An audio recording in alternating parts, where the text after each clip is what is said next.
In this module, we are going to talk about economic power and politics. Economic power is referred to the capability of nation states and corporations to increase their income and accumulate more wealth. It develops a better standard of living, tendency to purchase and sell improved quality of goods and services, increased nation power through international trade. Economic power is that power that really make a difference in the life of the nation state when it is going to have a competition in the global economic market. It needs to have more self-sufficiency to compete those global forces which make a competition or which are in the competition with that economic power. Multinational companies of the United States control the economies of Latin America.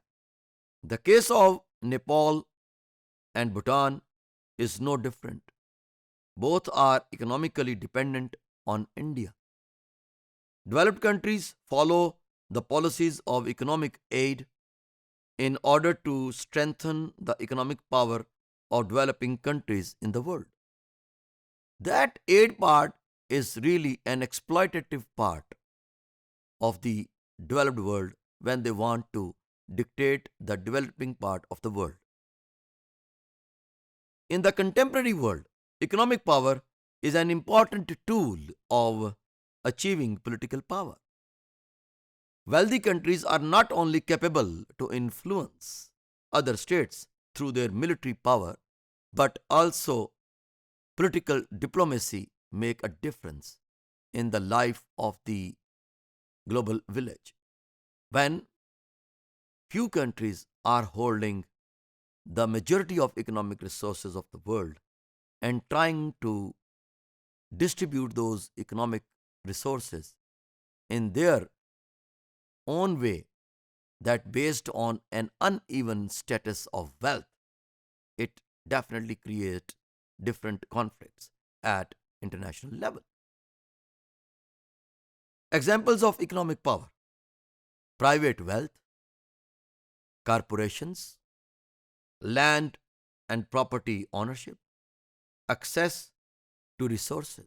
If you know that how Bilderberg Group of 30 people are holding the majority of economic resources in the global economic market, and they are dictating different sources of communication, different TV channels. They owned those major TV channels and media resources like BBC, CNN, Fox News, and other uh, uh, resources of media which make difference in the life of the nation states when they are communicating different news at international level. Now there are examples of political power: purchasing access, lobbying, extortions, and bribes.